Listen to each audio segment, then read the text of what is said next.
Hello, friends, and welcome back to Scaling Stories. Today, I've got some more highly upvoted posts from Best of Redditor updates. Like always, I'll be reading you the posts and giving you my opinions, and I also hope you do the same in the comments down below. Also, I'm currently monetized through YouTube and Spotify's creator program, so watching on either of those would mean a lot to me. Thank you so much for your support. Today's first story comes from the True Off My Chest subreddit. It was posted by SpunkyMonkey97 on January 13th, 2025, and was titled, "My sister cheated on her fiancé and then left her kids all because she wanted a break, and I'm not supposed to say anything to her." Buckle up, because this is a lot, but I'm really bothered by this and need to just vent because I cannot believe this has happened. My 27 female sister, 22 female, has two beautiful kids. One is 3, and the other is 14 months. When my sister had her oldest daughter, she suffered from PPD, but with support, she was able to come out of it. She didn't really bond much with the kid much after, though. Occasionally, she would do fun things with her, but it was very rare. Shortly after, I had my son, and I was over the moon. I've never loved something as much as I loved my kids. I now have 2 as well. When she found out she was pregnant with her second, she didn't get as excited as she did with the first. But as the pregnancy progressed, she was getting more excited. Fast forward to the second kid being born. She didn't show any signs of PPD, but she bonded with the second kid way more than she did with the first. I'm not sure if it was because she was exclusively breastfeeding or what, but she definitely had a better bond with this one. She would get more irritated with the firstborn, who was only 2 at the time, and just more distant with her. Her youngest started showing some health issues, nothing super serious, some food allergies and skin issues, and that seemed to just utterly defeat my sister. All of the family and her fiancé were very encouraging and tried to help her see the bright side, find recipes for the daughter, etc., but she didn't seem like she was interested in any of it. She started to distance herself from both kids now, only doing the bare minimum. Now, we just found out that my sister had been emotionally cheating on her fiancé, who is the definition of a literal golden retriever partner, lol. He loves his kids and my sister and took very good care of all 3 of them. He would only ever push my sister to do better and never in a mean way. Anything they needed, he provided for them while my sister got to be a stay-at-home mom. 2 days ago, she broke things off with the fiancé and had this complete stranger come get her from another state. She has never met him and has only been FaceTime or playing on Xbox for about a month. All because she said she had no emotion and needed a break. She left with the guy, and I'm not supposed to know any of this. I'm distraught for my nieces and my brother-in-law, or I guess not my brother-in-law anymore. I don't understand how a mother could leave her kids, go out of town with someone she didn't know, without a care in the world. I love my kids, and I couldn't do that to them. Part of me wonders if it's PPD or maybe a manic episode. I genuinely don't know. I've also learned some other things about how she's been recently that just make me think I never really knew who my sister was, and that's heartbreaking because she was my best friend. I cannot condone that behavior. My brother-in-law is filing for emergency custody, but I hope she doesn't try to take those kids from him because she doesn't deserve them. They deserve stability, and she's clearly not stable. Ugh. Scaling Stories Corner. So maybe it's postpartum depression. Or maybe it's a manic episode, or something, because it's definitely not normal in any capacity to have 2 kids and a significant other, and then literally just bail on them just like that. Like, something messed up has to be going on in your head for that decision to occur. But even if something is going on with OP's sister mentally, the damage she's causing is still real. Her emotionally cheating, and now with her moving away with the Xbox dude, so it's pretty much a full-blown affair. There's no turning back even if she comes back to her senses and tries to come back to the life she had before. Like, she might have been going through something mentally, and maybe some of you will tell me I'm wrong for this, but even if she was going through something mentally, like she, as in like the person she is, still made those decisions, and it wouldn't be fair for the brother-in-law to have to forgive that. Now here are some of the top/relevant comments from the original post. Commenter 1 says, "Why do you keep saying you're not supposed to know any of this?" OP says, "My brother-in-law told me and doesn't want my sister to know I know until he files court paperwork, just in case she tries anything, since they're not married." Commenter 2 says, "If this is the reason, brother-in-law is wise. Please listen to him and let his lawyers work out custody. It sounds like the best thing for those kids is for him to have sole full custody. Please help him get that. OP says, I plan on it. Commenter 3 says, what kind of support did your sister receive when she was going through PPD? Her behavior for the last 2 years has been troubling. This escalation especially so. Your sister needs professional help desperately. OP says, she saw a therapist for a few weeks but quit going. We would come over, help with chores, cook, babysit so she could take a shower or a nap, or even so she could go out with her fiancé. Commenter 4, downvoted, says, he was never your brother-in-law. Why did they never marry? OP says, they were going to have an October wedding this year. My sister didn't want to just go to the courthouse. She wanted a ceremony and everything, so they were saving for that. Commenter 5 says, he would only ever push my sister to do better and not in a mean way. Can you elaborate on this? OP says, if she wasn't pulling her weight with house stuff, he would just have an adult conversation with her and then help her do whatever was needed to be done. For example, he works from 8 to 7 p.m. and would come home, and the dishes from the previous night were not done, or any laundry, etc. So he would talk to her about it, and then they would do it together. Or, if she was depressed and wanted to just lie in bed all day, he would do something like make her favorite breakfast and encourage her to get up, even if it wasn't easy. Commenter 6 says, possibly borderline personality disorder? She could be monkey branching, as I have heard it called before. Essentially always having her arm stretched out to the next branch, metaphorically speaking, looking for that next bit of validation, excitement, dopamine hit, whatever. Swinging from one thing/person to the next. First it was her partner, then child 1, then child 2, now random dude. OP says, she was diagnosed with that when she was younger, was medicated for a long time, and when she turned 18, she took herself off of her medication. She said she was feeling better off the meds, so we all just assumed she was okay. That was our error, but her choice to be off of her medication. Commenter 7 says, why did nobody get her real help? Encouraging her to see the bright side isn't help. She is so young to have 2 babies, and PPD sounds like she needs real help if running away is easier than dealing with her life. Did she see a therapist after her first pregnancy? OP says, yes, she did for a few weeks, and then she quit going, and I guess she just masked that everything was fine. Commenter 8 says, why does your sister have 2 kids at the age of 22 when it is so obvious she doesn't enjoy being a mother? Has the golden retriever pressured her into having children? OP says, not at all. They planned the first one, and then the second one was a surprise. They weren't really being careful. My sister was on birth control but didn't take it like she was supposed to, would miss days, etc. Commenter 9 says, that's some effing bullcrap that you can't say anything to her about abandoning her children. Make sure that the abandonment is well documented so that when the father of the children sues for full custody of the children, it will be easier for him to do so. Update me. OP says, yeah, he wants all of the court BS situated first, and then I fully plan on losing my crap. I'll probably also just send the link to the post, so when she tries to say I'm judging her or whatever, then she can see that I'm not alone in thinking she sucks. Mental health issues I could sympathize with, as I am type 1 bipolar. But even still, she should be able to be an adult and communicate that she needs help, and not cheat on a really good man and then abandon her kids. Also, a few people have said to update them when I can, and I plan to, but I'm newer to Reddit, so I'm not sure how to do like a mass update, lol. OP adds an edit to her post. Since some of you have asked, I'll update on the little bit of info we have. So, my brother-in-law changed phone plans and did not include her on his new bill. She called him and asked him why he didn't put her on it.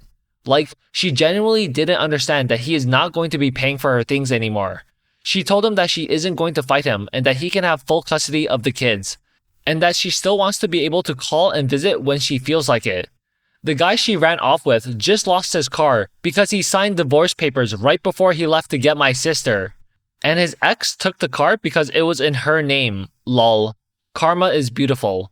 She also told my brother-in-law that she plans on moving back with the new guy so they can be close to her kids. I don't get her logic in any of this, really. Also, people have asked, so some answers here.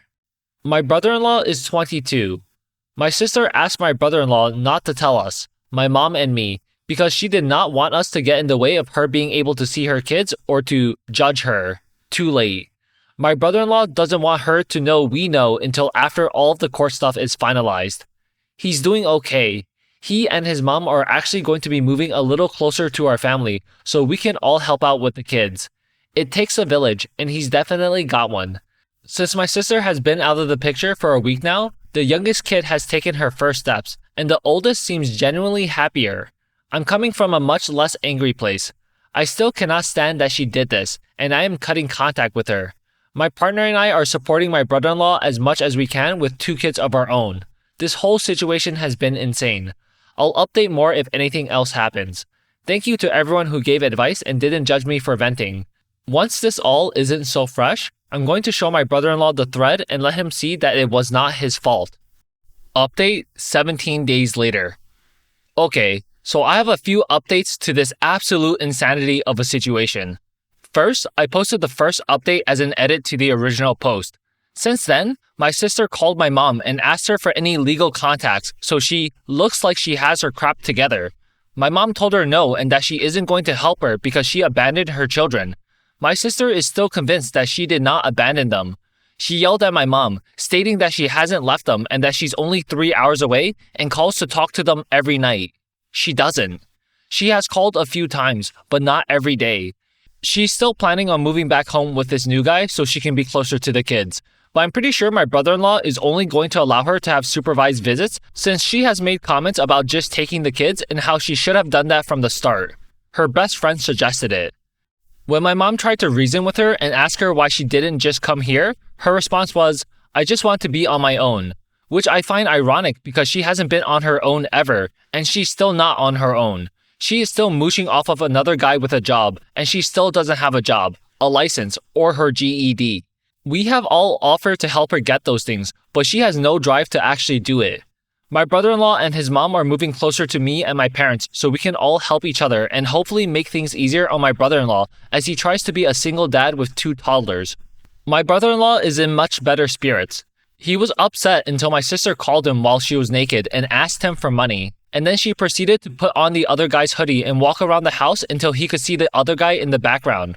My brother-in-law said at that point, he knew he was never getting her back and didn't want her back, and he's doing much better. He has good days and bad days, but the good are outweighing the bad.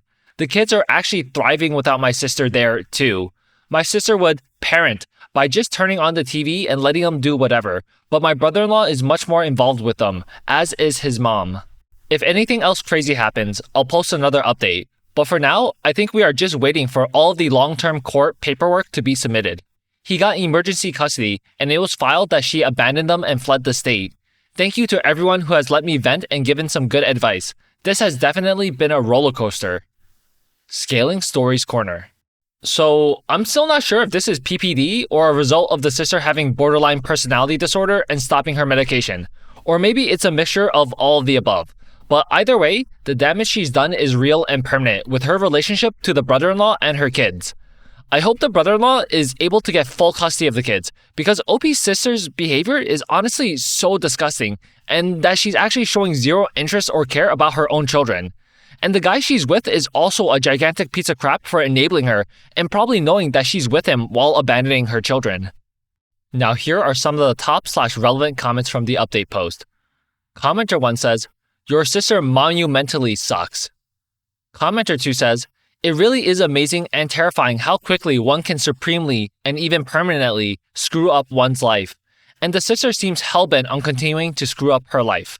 And the scary thing is that if she continues to fight against learning life lessons, this might be the best she'll ever have it. Because once she gets older and her looks are gone, she's going to have to find worse and worse partners. And there's a very good chance that drugs and alcohol will come into her life, if they haven't already. And she's only 22. Commenter 3 says, "Sounds like my ex, but she started at 17 to 18. I'm talking with the drugs included. Can't imagine how she's doing now, as most of her family doesn't speak to her anymore. She had undiagnosed BPD, and it didn't come to light until a week before our breakup. It was her biggest crash out." Second update, 1 year, 7 months later. Hi guys, so I'm OP. Thought I would post another update, as I was reminded of this post through a comment, so I hope you have your popcorn. So my sister and the Xbox guy are still together, and to put it simply, he sucks. He's a raging narcissist and has a pretty explosive temper for someone who is almost 30. They moved back to the same state as us and lived with my mom and stepdad for a little bit, with the understanding that she was to get her life together. They never paid rent, they didn't clean, and their room constantly smelled like body odor and sex. It was disgusting. When my parents addressed the issues, the Xbox guy said that he doesn't do dishes. Instead, he just throws them away, and that if he doesn't cook, then he shouldn't have to do dishes. My sister and he would get into some pretty nasty arguments where he would name call and get in her face. For reference, my sister is 5'3" and he is 6'5". They ended up getting kicked out of my mom's house when they refused to help financially or physically around the house. They wouldn't even buy groceries, except like maybe $50 every other month, and my sister would need rides to work and not compensate for gas. My parents are not well off. They pay their bills and have very little extra financially to do anything else, so when paying for 2 extra adults, they were drowning. They now live in a camper that they bought with the Xbox guy's divorce money, but he put it in my sister's name only because he didn't want to get a license and register it in his name, just in case the courts came after him for not paying child support to his child, who hasn't even turned a year at this point. I think he's about to or just turned 1, but they don't see him, so I'm not entirely sure. I'm pretty disconnected from that. Their relationship is sad, but honestly, she did it to herself. He's put his hands on her, locked her in the bathroom and told her to figure out how to get out, spit in her face, etc. He doesn't want her to work because he's very religious and believes in the traditional ways of life and that the woman stays home and he provides. Meanwhile, they barely pay their bills and he makes like $15 an hour, which is not really anything in this economy, especially with him paying child support. A few months ago, she was going to leave him because he got abusive, and we honestly still don't know the extent of it. But she ended up staying, and when I asked her why stay with this piece of crap, her words verbatim to me were, "Well, you know how it is. When you're with a narcissist, you know you're the victim, but you just can't leave because they do have good qualities, and it's not bad all the time. I was in a mentally abusive relationship but got myself out of it, and I'm thriving, so I don't actually know how it is." So she stays at home all day, getting high, and just waits for him to come home. She doesn't come to family gatherings because we all can't stand him due to our own personal experiences with him, and he hates to see independent women who won't bow down to his stupid ass. As for the kiddos and ex-fiancé, he moved to another state with the girls, where he has family support. They are very well taken care of. He works 2 jobs to support them, and his mom and grandma help watch them for him. Apparently, she talks to them on FaceTime, but not every day, and the ex now knows about the abuse from the Xbox guy because she decided to call him, crying for help, and had him listen to how the Xbox guy was talking to her during an argument. So I highly doubt that their dad will allow this piece of crap to be around the girls. He even offered to drive the 12 hours to come get her and bring her back to their state so she could get away from him and be with the girls. He has said he will probably always have love for my sister, but he knows they are not a good match. I talk to her maybe twice a month because even though I don't like her choices, I do care for my sister, and my conversations are basically life checks at this point. Apparently, she's starting a job this week because the Xbox guy asked for help with the bills. We will see how long this lasts. Scaling Stories Corner.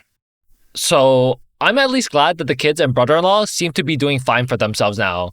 It sucks for the brother-in-law that he had to take on 2 jobs to make sure he can afford everything, but he's doing what's needed to be done after being dealt the unfortunate hand he was given.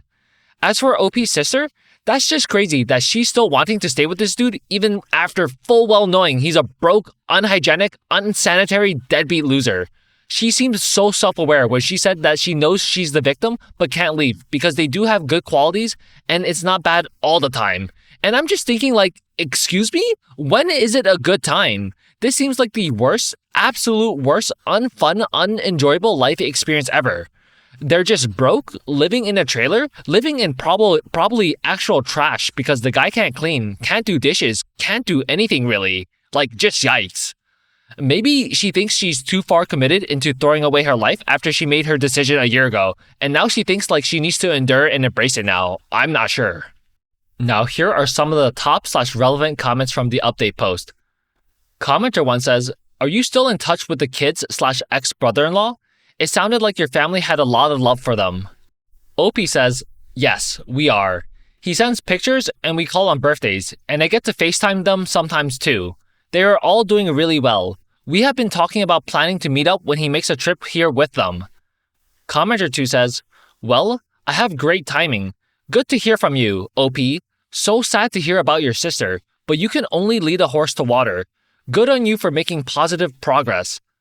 OP says, yeah, the whole situation is sad, but honestly, as someone with 2 toddlers too, I just can't even sympathize with her actions because I feel guilty working nights and not being home to tuck my kids in for bed. OP says to another commenter, she was diagnosed with BPD when she was 13. We would go to therapy every week after school, and she was on like 4 to 5 different medications. I don't know what they were because I was also a teen and truly didn't even pay attention to that. At 16, she was diagnosed with bipolar disorder as well when she was institutionalized for trying to attack my youngest sister, my mom, and my stepsister while my stepdad was at work.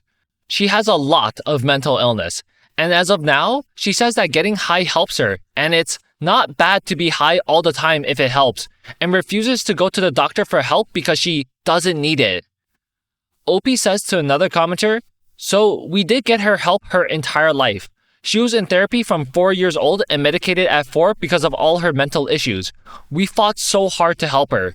Truly, we did. And she basically just said F it when she turned 18. A month after she turned 18, she moved to a different state with another Xbox guy and ended up having a horrible time there too. And the ex-fiancé was a friend of hers who got her out of this situation. She definitely has a pattern. Okay, friends, so that concludes our first story of the day. Next up, we have a story from the Relationships subreddit. It was posted by Perfect Research 200 on August 6, 2026, and was titled, My 21 female boyfriend, 25 male, said he'd break up with me if I dyed my hair. For some background, my boyfriend and I have been together since last November. We recently saw the new Spider-Man movie together, and I absolutely love the way Zendaya's hair looked. For those who might be unfamiliar, her hair was a very deep red, but it was extremely subtle. I thought it was super pretty, and I've had a similar hair color in the past before my boyfriend and I met. Anyways, I brought this up to my boyfriend over text just out of the blue because I've seriously been considering dyeing it.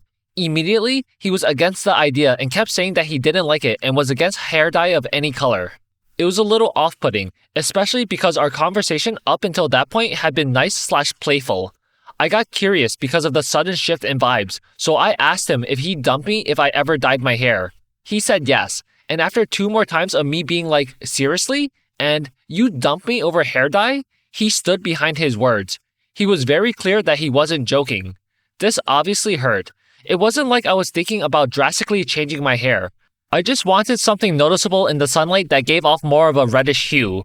I have really dark hair and don't have any desire to bleach it, so the result of any hair dye would be very subtle. It also isn't a color that I wouldn't be able to pull off. In the past, it looked so good, and it legitimately made me love my hair again. I told him that I was hurt by what he said and that it felt very superficial. I said that if he truly loves me for who I am, a slight change in hair color shouldn't be a deal breaker. He followed with, so let's allow me to go get crazy face tattoos and see how superficial you are. And I'm not supposed to be attracted to you, I guess. He hasn't texted me back since, and I'm honestly very hurt by this situation. I never thought that he would be someone to say those types of things to me. I guess I'm just wondering what I should do from here. Could this be a red flag for future behavior? Any advice would be appreciated. ScalingStories Corner. So, I think it's valid if the boyfriend feels that OP changing her hair color is a deal breaker to him. But also to that point for OP, if changing your hair color is something you really want, then you should just do that and live your life, because it's your body and your boyfriend shouldn't be able to control or dictate your life like that. Yeah, he could get a bunch of crazy face tattoos, and if that's a turnoff to you, then you should be equally valid in wanting to break up with him. In that situation, then you two are just incompatible. Now here are some of the top/relevant comments from the original post. Commenter 1 says, he compares hair dye to face tattoos? Get rid of this loser and go dye your hair. OP says, it's crazy because this man is also covered in tattoos. He's sometimes even gotten huge ones without giving me a heads up. I've never had a problem with it or made any comment toward him that controlled what he does with his body. Commenter 2 says, you break up with him first. First it's hair, then it's makeup, then it's something else. And in the end, you will realize you lost yourself because he is insecure or because his preferences are somehow more important than your wishes. During COVID, I dyed my hair hot pink. My husband didn't mind. I switched to blue. He didn't care. The next dye job was botched, and I tried to fix it and tried to cut the hair into a pixie to make it look better. He was fine with it. I ended up shaving my head and started anew with my natural hair, and this was the only moment he said, "Okay, please don't do that again. You deserve to be with someone who loves you for you and not for your appearance." OP says, "This response has really stuck with me the more I read through everyone's comments. Previously, I thought that this was the first time that he's ever exhibited this sort of behavior. Now, I'm realizing that I may have just been blind to it up until this point. I've expressed to him before that I'd love to grow my hair out super long because I've always loved how it looks. I remember him saying that it would look gross and wouldn't look good because it would be mangy. Even when I said that maybe I could cut it short, like to my shoulders, he said that I shouldn't. I've also talked about maybe getting a piercing, and he shut down every idea I had despite him wanting piercings as well. The only thing he hasn't seemed to mind is the idea of me getting more tattoos, but there are several body placements that he's said I shouldn't do, even if I like them. They were very brief conversations and never back to back, so I never realized just how opinionated he was about my appearance." Commenter 3 says, "My ex had me with bleached blonde hair I hated, no piercings and no tattoos. I left him and got what a lot of people would consider a lot of piercings and tattoos, haha, and started dressing how I want, alt/streetwear, and I've never felt more like myself and more proud of myself than the moment I decided to leave him. It will only get worse, girl. Please leave this loser." OP says, "Generally, before we started dating, I always had more of a hippie style. I love flowy clothes and bright colors and funky jewelry. I've toned it down a lot since we've been together, and I honestly miss it so much. Even in the car, sometimes he'll give me a funny look when I put on a song I enjoy. I'm starting to realize that I haven't really been myself." Update 3 days later. I cannot thank y'all enough for the support I've received on my original post. It opened my eyes to a lot of concerning behaviors that my now ex-boyfriend was exhibiting. Yes, we did break up. And honestly, it was easier than I thought it would be. I ended up dyeing my hair on Friday, and I absolutely love it. It came out so pretty, and I'm so glad I went through with it. Smiley face. My ex, however, was not the happiest, obviously. But I'm usually the type of person who gives second, third, and fourth chances, so I asked to speak with him to try to understand why he was having such a big reaction. Instead of apologizing for his hurtful words or trying to understand my perspective, he chose to continue being disrespectful. When I showed him a picture of my new hair, he replied with, "It's definitely a different color." When I asked him if he was unattracted to me now, he said, "You aren't completely unattractive." Then, when I asked if he was leaving me, he said, "Well, how long is your hair going to be red?" I think, to no one's surprise, he kept backtracking on his threat of breaking up with me, which at least one commenter did predict. Lol. Literally, when giving him an easy out by telling him to just leave me, he would circle back to his words being a joke and try to continue the conversation. I told him that no one was forcing him to stay with me if my hair was that big of an issue, and that I refused to change my hair just because he didn't like it. Ultimately, he has to live with the fact that he left me due to a slight change in hair color. I'm happy with my choices, and I'm happy that I don't have to be in a relationship with someone who could be so unkind. Also, this definitely isn't my finest moment, but I did do some snooping after the breakup and figured out that his ex-long-term girlfriend, whom he'd broken up with very shortly before getting with me, also had dyed red hair. Must have struck a nerve. Oopsies, shrug emoji. ScalingStories Corner. I'm not sure if he was hung up on trying to be controlling to OP or hung up on the fact that his ex also had red hair color, but I'm glad OP decided to make decisions for herself and put herself first, because it doesn't make sense to change yourself and stop yourself from doing things that bring you enjoyment because of your partner. Because at that point, your partner becomes less like a partner and more like a shackle that keeps you chained down from being happy. I was feeling so bad for OP when she was replying to the third commenter in the original post because she said she was losing more and more of her original self ever since she got together with her boyfriend. And that's just sad. Now here are some of the top/relevant comments from the update post. Commenter 1 says, "Congratulations on the new hairstyle and relationship status." Commenter 2 says, "Good for you. Hair looks amazing, I bet. The bit about his ex also having red hair is wild. What a weird hang-up for him to have. You dodged a bullet. Imagine being that controlling over something so small." Commenter 3 says, "His ex-long-term girlfriend, whom he'd broken up with very shortly before getting with me, also had dyed red hair. Must have struck a nerve. Thing is, this is potentially valid, but adults communicate and say things like, if you dye your hair red, I'll think of my ex every time I see you, and it'll remind me of how I felt when she cheated on me. Making that last part up, of course. Not, if you dye your hair, I'll break up with you. Good riddance. Commenter 4 says, that's not valid either. You don't get to control a partner just because they're the same species as your ex, and thus might sometimes remind you of them. Okay friends, so that concludes today's video. Leave a like and comment down below to let me know what you thought of it, and I'll see you again tomorrow. Take care.